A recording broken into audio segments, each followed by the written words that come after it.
नमस्कार, बहुत स्वागत है हमारे इस खास पेशकश में। मैं हूं आनंद विजय सिंह। बलूचिस्तान को अलग राष्ट्र बनाकर उसे जबरन पाकिस्तान का हिस्सा बनाया गया। मोहम्मद अली जिन्ना की नजर बलूचिस्तान की प्राकृतिक संपदाओं पर थी और इसीलिए पहले उन्होंने बलूचिस्तान की स्वतंत्रता का समर्थन किया और बाद में चालाकी और धोखे से उसे पाकिस्तान में मिला लिया। जिन्ना के विश्वासघात से बलूचिस्तान पाकिस्तान का हिस्सा तो बन गया, लेकिन बलूचिस्तान के लोग पाकिस्तान को स्वीकार नहीं कर पाए। पाकिस्तान की हुकूमत बलूचिस्तान के संसाधनों का इस्तेमाल अपने फायदे के लिए करने लगा और लोगों का आक्रोश बढ़ता गया। पाकिस्तान की फौज बर्बरता की सारी हदें पार कर दी। बढ़ते जुल्म के बीच बलूचिस्तान के लोगों ने स्वायत्तता की मांग शुरू की, लेकिन उस आंदोलन को कुचल दिया गया। आंदोलन को कुचले जाने के बाद लोगों ने विद्रोह का बिगुल बजा दिया और अब वो आजादी की लड़ाई लड़ रहे हैं। बलूच विद्रोहियों के बदले की आग और जिन्ना लैंड पर मंडरा रहे खतरे पर पेश है हमारी आज की ये खास पेशकश, जिन्ना का जिन।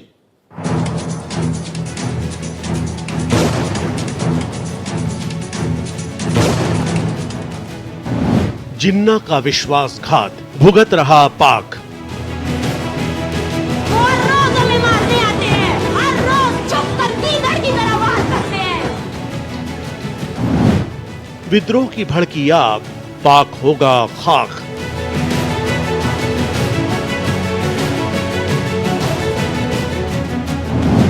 विद्रोहियों की लड़ाई, पाक की बर्बादी तय।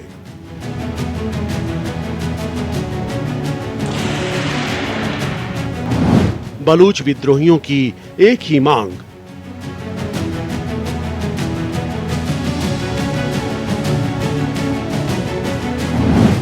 बलूचिस्तान नहीं है पाकिस्तान।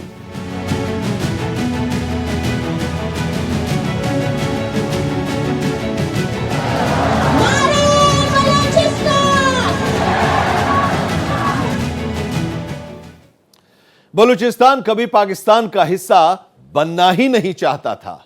प्राकृतिक संसाधनों से संपन्न बलूचिस्तान को पाकिस्तान में मिलाने के लिए मोहम्मद अली जिन्ना ने बेहद ही चालाकी दिखाई और बलूचिस्तान को अपनी साजिश में फंसा लिया।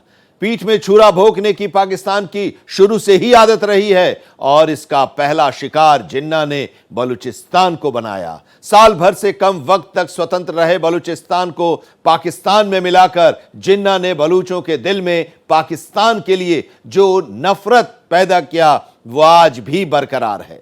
पाकिस्तान की गिरफ्त से बाहर निकलने के लिए बलूचिस्तान के लोग छटपटा रहे हैं और उनके विद्रोह की आग में पाकिस्तान जल रहा है।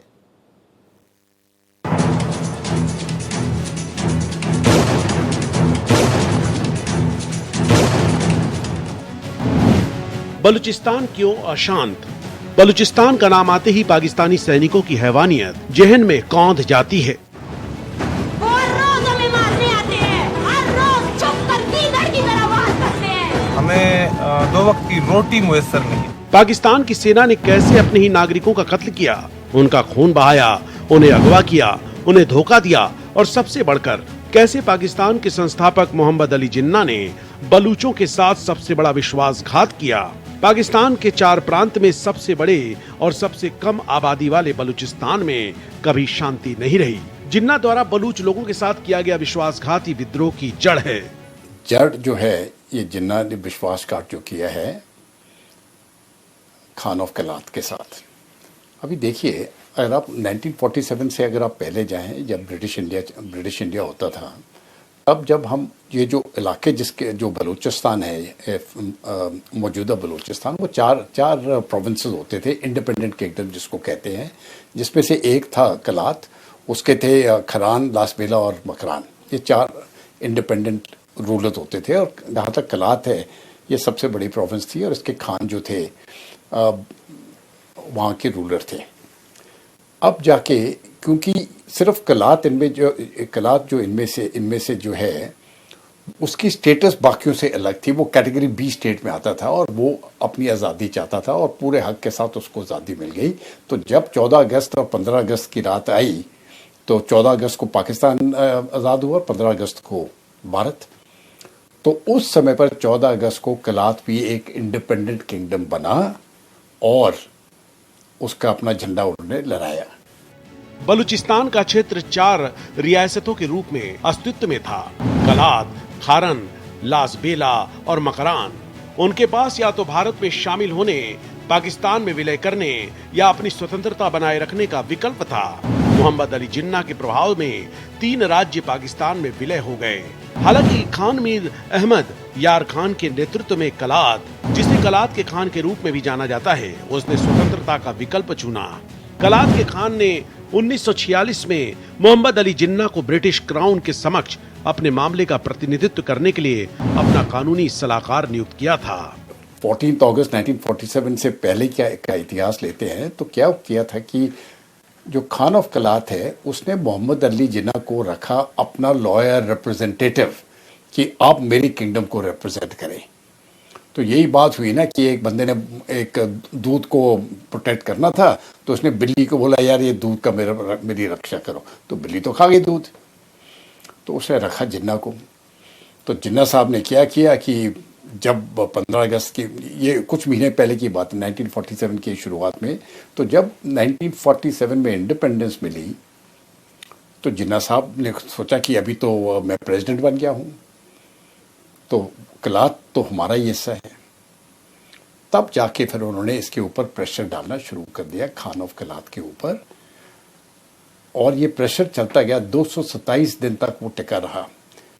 जब इतना प्रेशर पड़ गया था उसके ऊपर तो उसने कहा देखिए मैं खुद नहीं कर सकता हूँ, अगर मैंने मिलना ही है पाकिस्तान के साथ तब मुझे अपनी जो पार्लियामेंट है, जो कलात की पार्लियामेंट है, उससे बात करनी है। उनसे जब उसने बात की उन्होंने कहा हम कभी नहीं मिलेंगे। 4 अगस्त 1947 को दिल्ली में एक बैठक में कलात के खान लॉर्ड माउंटबेटन और जवाहरलाल नेहरू शामिल थे। जिन्ना ने खान के स्वतंत्रता के फैसले का समर्थन किया। जिन्ना के मुताबिक खारन और लासबेला को कलात के साथ मिलाकर पूर्ण बलूचिस्तान बनाया जाना था। लेकिन इस बैठक के कुछ ही दिनों बाद जिन्ना के सुर बदल गए। जिन्ना ने खान से कलात के पाकिस्तान में विलय में तेजी लाने के लिए कहा। खान ने कलात पर जिन्ना के दावे को खारिज कर दिया। बदले में 26 मार्च 1947 को पाकिस्तानी सेना बलूच तटीय क्षेत्र में चली गई और खान को जिन्ना की शर्तों पर सहमत होना पड़ा। यही वजह है कि बलूचिस्तान ने कभी भी पाकिस्तान का हिस्सा बनना स्वीकार नहीं किया और न ही वो इसे स्वीकार करने वाला है। Bureau report, Bharat express. Balochistan में संसाधनों की कमी नहीं है। संसाधनों के मामले में बलूचिस्तान पाकिस्तान के लिए सोने की खान है, लेकिन पाकिस्तान ने इसका इस्तेमाल सिर्फ अपने फायदे के लिए किया और बलूचिस्तान को हाशिए पर पहुंचा दिया। बलूचिस्तान के लोगों को बुनियादी सुविधाओं तक से दूर रखा गया। गरीबी, भूख, बेरोजगारी तो बढ़ी ही। पाकिस्तानी सेना के जुल्म सितम ने लोगों को विद्रोह करने पर मजबूर कर दिया। राष्ट्रवादी लीडरों पर पाकिस्तान ने कहर बरपाया और लोगों ने बदले में हथियार उठाकर उसका बदला लेने का ऐलान किया। आज पाकिस्तान उसी की सजा भुगत रहा है।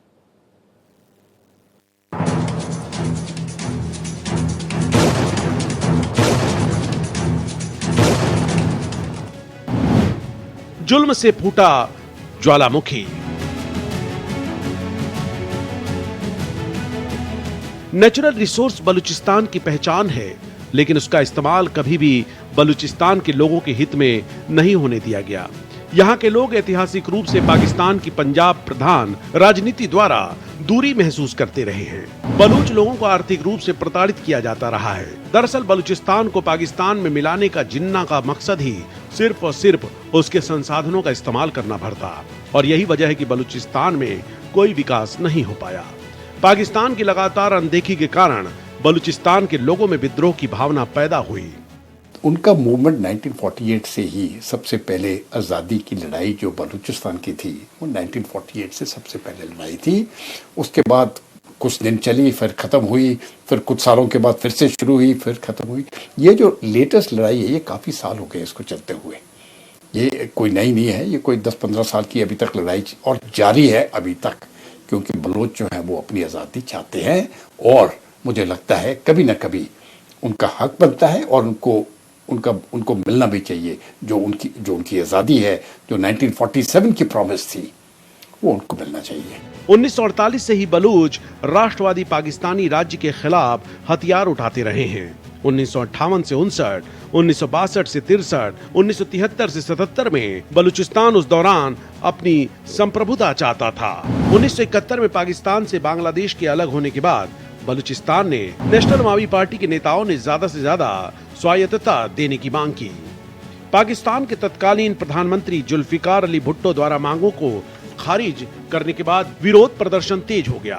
1973 में भुट्टो ने अकबर खान बुगती की बलूचिस्तान प्रांतीय सरकार को बर्खास्त कर दिया था। बलूचिस्तान के लोगों में पाकिस्तान के खिलाफ आक्रोश बढ़ना शुरू हो गया। दरअसल बलूचिस्तान को इस बात का अंदाजा लग गया कि पाकिस्तान उसे पूरी तरह से बर्बाद करने पर उतारू है। अगर वो उन लोगों की आवाज़ सुनते और जो उनका हक बनता है वो हक दे देते, तो मुझे लगता है उस समय पर जो बलोच लोग हैं वो बोलते ठीक है, हम पाकिस्तान में ही ठीक है। लेकिन ऐसा हुआ नहीं है। पाकिस्तान की जो पंजाब प्रोविंस है, शुरू से 1947 से लेकर ही उनका एक ही मकसद था, और वो मकसद था बलूचिस्तान के रिसोर्सेज को कैसे लिया जाए और पंजाब पाकिस्तान कैसे अमीर हो, पंजाबी कैसे अमीर हो, बेशक बाकी भाड़ में जाए। ये बेसिकली उनकी एम थी। तो वो एक्सप्लॉयटेशन तब से शुरू हुई। जब गैस भी पैदा हुई बलूचिस्तान में, तो सबसे लास्ट में मिली बलूचियों को। सबसे पहले गैस गया पंजाब प्रोविंस में, उसके बाद कई साल लगे, 10, 15, 20 साल लगे, तब जाके गैस मिला बलूचिस को। तो देखिए, जो प्रोविंस प्रोड्यूस करता है अगर उसको कुछ ना मिले, ये तो फिर बहुत ही बेईमानी है। इसके बाद साल 1977 तक बड़े पैमाने पर सशस्त्र विद्रोह हुआ था। इसे चौथे बलूचिस्तान संघर्ष के रूप में जाना जाता है। 1977 में जनरल जियाउल हक ने सैन्य तख्ता पलट में भुट्टो को हटा दिया। आदिवासियों को माफी दिए जाने और बलूचिस्तान से सैन्य वापसी के बाद सशस्त्र संघर्ष समाप्त हो गया था। लेकिन बदलते वक्त के साथ विद्रोहियों ने इस मांग को आजादी में तब्दील कर दिया। 2004 में सशस्त्र विद्रोह का नया दौर शुरू हुआ। 2005 में बुगती ने पाकिस्तानी सरकार के सामने 15 सूत्री एजेंडा पेश किया था। उनकी मांग थी कि बलूचिस्तान के प्राकृतिक संसाधनों पर वहां के लोगों का नियंत्रण हो, साथ ही सैन्य ठिकानों के निर्माण पर रोक लगाई जाए। लेकिन तत्कालीन तानाशाह परवेज मुशर्रफ ने उनकी एक नहीं सुनी। तब बलूचिस्तान में पाक सेना पर लगातार हमले हो रहे थे। मैं तो उसको समझता हूँ ये जिन्ना साहब का धोखा है। उनको एक पद पे लगाया गया था, बड़ा कॉन्फिडेंशियल पद के ऊपर, कि आप मुझे रिप्रेजेंट करो। और जब वो आदमी जिसने बोला था, खान ऑफ कलात ने बोला था कि आप मुझे रिप्रेजेंट करो, तो वही आदमी उसके विरुद्ध हो जाए जब वो पाकिस्तान की सियासत संभालता है, तब तो ये तो धोखा ही है। दूसरी बात, ये जो उस टाइम ब्रिटिश हुकूमत खैर ख़त्म हो गई थी, लेकिन ब्रिटिश भी बड़े पावरफुल थे और वो भी जिन्ना के साथ साइड कर रहे थे, क्योंकि यूनाइटेड किंगडम या इंग्लैंड के जो स्ट्रेटेजिक इंटरेस्ट हैं वो पाकिस्तान के साथ थे। पाकिस्तान को उन्होंने मोहरा बनाया था अपने इस साउथ एशिया के ऊपर कंट्रोल रखने का।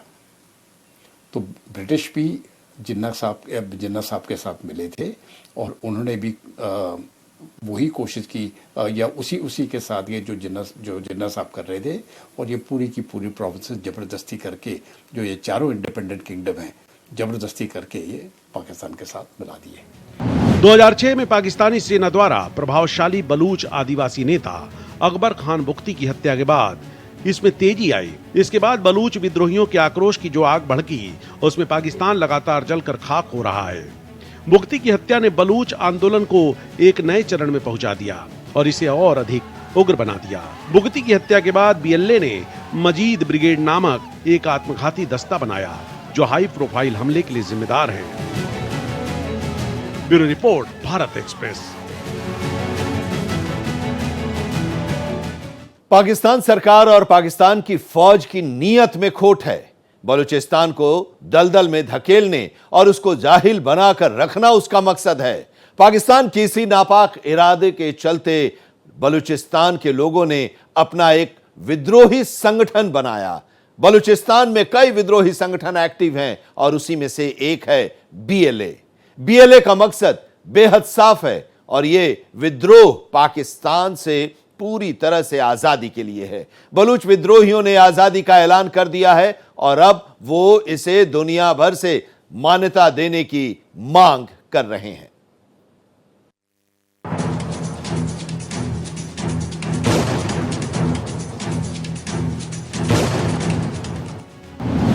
क्या चाहती है बीएलए? बलूचिस्तान में अलगाववादी आंदोलन ने पिछले दिनों से काफी जोर पकड़ा है। बलोच लिबरेशन आर्मी के लड़ाके पाकिस्तानी सेना और चीनी प्रोजेक्ट पर लगातार हमले कर रहे हैं। कुछ दिन पहले ही बलूच कार्यकर्ता मीर यार बलूच ने पाकिस्तान से आजादी का दावा किया था। उन्होंने सोशल मीडिया पर लिखा था, बलूचिस्तान पाकिस्तान नहीं है। बलूचिस्तान की आजादी की मांग करने वाले फिलहाल कई अलगाववादी समूह एक्टिव हैं। बलूचिस्तान लिबरेशन आर्मी बीएलए इनमें सबसे पुराने और असरदार संगठनों में एक है। बलूचिस्तान में Baloch liberation army BLA, Baloch liberation front BLF और मजीद ब्रिगेड जैसे संगठन स्वतंत्र बलूचिस्तान की मांग कर रहे हैं। बलूचिस्तान के लोगों की मानना है कि भारत पाकिस्तान बंटवारे के वक्त उन्हें जबरदस्ती पाकिस्तान में शामिल कर लिया गया, जबकि वो खुद को एक आजाद मुल्क के तौर पर देखना चाहते थे।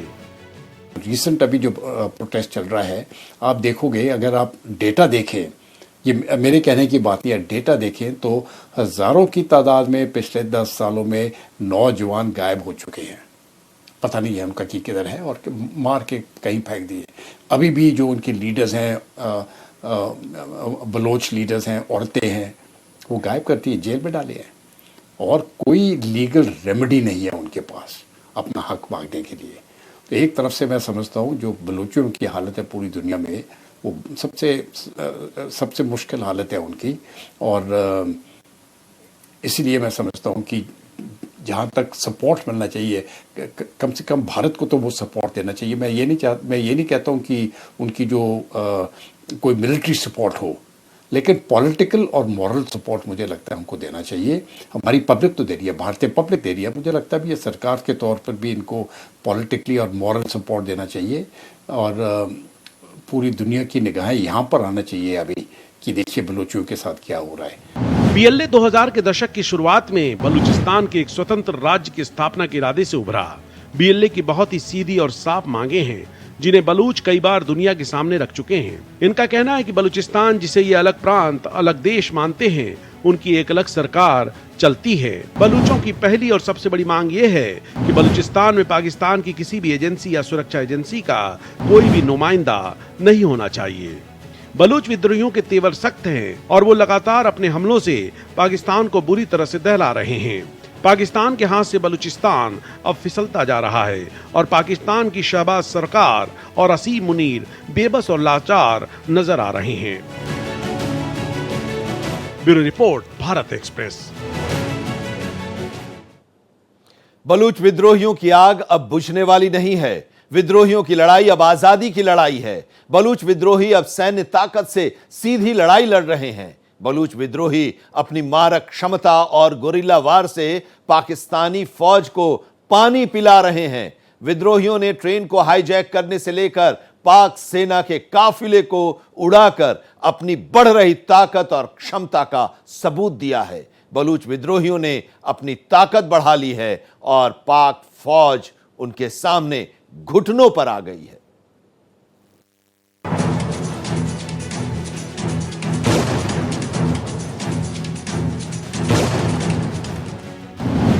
विद्रोहियों की तेज हुई लड़ाई। बलूच लोगों के गुस्से का एक लक्ष्य ग्वादर बंदरगाह है, जिसे पाकिस्तान चीन की सहायता से विकसित कर रहा है। चीनी इंजीनियरों पर बलूच उग्रवादी समूहों द्वारा कई बार हमला किया गया है। ग्वादर बंदरगाह चीन पाकिस्तान आर्थिक गलियारे CPEC का हिस्सा है। बलूच विद्रोहियों ने पाकिस्तानी सेना के लिए मोर्चा खोल दिया, क्योंकि इसने कब्जे वाले बलूचिस्तान में 51 से ज्यादा जगहों पर 71 सटीक हमले किए। इससे पहले ऑपरेशन हेरोप के तहत बलूच लिबरेशन आर्मी BLA ने कथित तौर पर 102 पाकिस्तानी सैनिकों की हत्या की जिम्मेदारी ली थी। पाकिस्तान में लगातार विद्रोही हमलों से पाकिस्तान को दहला रहे हैं। पिछले महीने क्वेटा से ताप्तान जा रहे सेना के काफिले पर हमला हुआ, जिसमें 7 सैनिकों की मौत हुई थी और 21 घायल हुए थे। इस हमले की जिम्मेदारी लेते हुए बलूच लिबरेशन आर्मी BLA ने 90 पाकिस्तानी सैनिकों की मौत का दावा किया था। 11 मार्च को BLA के उग्रवादियों ने क्वेटा पेशावर जाफर एक्सप्रेस को रोक लिया और सैकड़ों यात्रियों को बंधक बना लिया। बलूचिस्तान में 450 यात्रियों वाली एक यात्री ट्रेन जाफर एक्सप्रेस के अपहरण के 2 महीने बाद बलूच लिबरेशन आर्मी की मीडिया शाखा हक्कल ने अपने ऑपरेशन का 35 मिनट का वीडियो जारी किया। जब भूती की हत्या की वो उन्होंने बताया था कि हम आपको सुरक्षित रखेंगे, ये एश्योरेंस दी थी, और जैसे वो उसने सरेंडर किया उसको मार दिया। बिट्रेयल ये आज की बात नहीं है, बिट्रेयल सालों से चला आ रहा है। जहाँ तक पाकिस्तान की हुकूमत है, कोई भी हुकूमत हो, मुशर्रफ की हो या उसके पहले की हो या ज़ियाउल्लाह की हो, कोई भी हुकूमत है, किसी भी हुकूमत ने अभी मुनीर की हुकूमत है, आर्मी चीफ है वो, बेशक शहबाज शरीफ प्राइम मिनिस्टर है, लेकिन जो भी ये मामले हैं ये तो फौज ही चलाती है। और कोई भी हुकूमत हो, जो कोई भी आर्मी चीफ हो, उन्होंने अभी तक जो बलोचों का हक है वो देने से इनकार किया है। जो उनकी बेसिक राइट्स है वो देने को तैयार नहीं है, कि उनको ये डर है कि अगर हम थोड़ा सा इनको दे दें तो ये आज़ाद ना हो जाएं। और इसीलिए बलोची लड़ रहे हैं, अपनी इज्जत के लिए लड़ रहे हैं या अपनी ज़मीन के लिए लड़ रहे हैं, और उनका हक है ये लड़ना। पाकिस्तान से बलूचिस्तान को अलग करने की मांग करने वाले अलगाववादी समूह बलूच लिबरेशन आर्मी ने रेलवे ट्रैक को उड़ाकर पेशावर जाने वाली जाफर एक्सप्रेस का अपहरण कर लिया। कोड नेम दर्रा ए बोलन 2.0 ऑपरेशन 2 दिनों तक चला, जब बीएलए के लड़ाकों ने ट्रेन का अपहरण कर लिया और यात्रियों को बंधक बना लिया, जिससे पूरे पाकिस्तान में दहशत फैल गई। 19 मई को बलूचिस्तान में बलूच विद्रोहियों ने बारूदी सुरंग विस्फोट से पाकिस्तानी सेना के एक बख्तरबंद वाहन को उड़ा दिया, जिसमें वाहन में सवार सभी सैनिक मारे गए। हमले में नष्ट हुआ वाहन चीनी निर्मित डोंगफेंग आर्म्ड व्हीकल था, जिसे 2021 में पाकिस्तानी सेना में शामिल किया गया था। जिस प्रकार से बलूच लोग अब पाकिस्तान के फौज के ऊपर हमला कर रहे हैं, और जैसे कि ट्रेन हाईजैकिंग जो हुई है, ये मैं समझता हूँ बहुत टर्निंग पॉइंट था इस पूरे विद्रोह में। ये खास करके वो ट्रेन हाईजैक, क्योंकि उसके बाद क्या हुआ, पूरे बलूच लोग जो है वो एक साथ एकजुट हो गए। तब जाके मुझे लगा ये बलूचिस्तान अभी एक नेशन बन गया है। जो अलग अलग वॉरिंग ट्राइब्स थे वो अभी इकट्ठे हो गए, वो कह के ठीक है हमको अपना आज़ाद बलूचिस्तान चाहिए। और ये हर दिन ये मूवमेंट चलता रहेगा। ये मैं समझता हूँ पाकिस्तान के लिए सबसे बड़ी चुनौती है, और इस चुनौती को फील्ड मार्शल मुनीर जीत नहीं सकते हैं। अभी अपने आप को तो उसने फील्ड मार्शल बना दिया। ये लड़ाई वो सिर्फ रैंक ऊपर करने से ये लड़ाई नहीं जीती जाती है। उनके दिल तो कभी जीत नहीं सकते हैं, लेकिन अभी उनकी सैनिक भी, ये पाकिस्तान के सैनिक भी इस लड़ाई को हारने वाले हैं। बलूच लिबरेशन आर्मी बलूचिस्तान की आजादी चाहता है। बीएलए की मौजूदा सैन्य ताकत 6000 लड़ाकों के करीब है। मजीद ब्रिगेड इसका एक खास आत्मघाती दस्ता है, जिसमें 100 से ज्यादा सुसाइड अटैकर हैं। बलूच विद्रोही संगठन लगातार मजबूत हो रहा है और उसकी मारक क्षमता में भी जबरदस्त इजाफा हुआ है। पाकिस्तान के लिए वो लगातार चुनौती बन रहे हैं और पाक सेना घुटने टेकती नजर आ रही है। पाकिस्तान की शहबाज सरकार विद्रोहियों से बातचीत कर इसका समाधान तो निकालना चाहती है, लेकिन बलूच विद्रोहियों को आजादी से कम कुछ भी मंजूर नहीं है। Bureau report, Bharat express. Pakistan की बर्बादी अब तय है। जो बलूचिस्तान उसके लिए सोने के अंडे देने वाली मुर्गी थी, वो अब उसके हाथ से खिसकता जा रहा है। बलूच विद्रोहियों की आजादी की लड़ाई तेज हो गई है और उन्हें आजादी से कम मंजूर नहीं है। बलूचिस्तान के विद्रोहियों को रोक पाना अब पाकिस्तान के बूते की बात नहीं रह गई है। पाकिस्तान से बलूचिस्तान के अलग होने का सीधा सा मतलब यह है कि पाकिस्तान उसके संसाधन का इस्तेमाल नहीं कर पाएगा और पहले से कंगाल पाकिस्तान धूल फांकता नजर आएगा। पाकिस्तान के टुकड़े होने की उल्टी गिनती अब शुरू हो गई है। इसे न तो शहबाज सरकार और न ही मुनीर की सेना रोक पाएगी। तो जिन्ना का जिन के हमारे इस खास पेशकश में अभी इतना ही, लेकिन देश दुनिया की बाकी खबरों के लिए आप देखते रहिए भारत एक्सप्रेस।